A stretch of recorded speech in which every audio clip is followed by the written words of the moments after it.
My brothers and sisters in Christ, this is the present situation of our church building. It is submerged under rainwater. We are facing so many problems during the rainy seasons and cyclone timings. We are facing so many troubles, losing electrical items, electronics. We use this building for pastors training center, pastor seminar meetings, for fellowship meetings, Sunday services, Sunday schools, women fellowship meetings, and all of our ministry activities.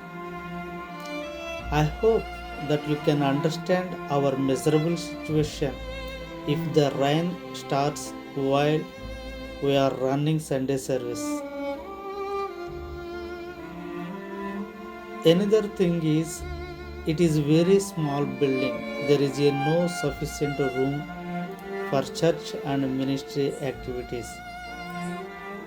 So we are praying for a new church building project. We are praying and requesting in the name of our Lord Jesus Christ. Could you please add your helping hand in this church building project? And we need your prayer support. Thank you.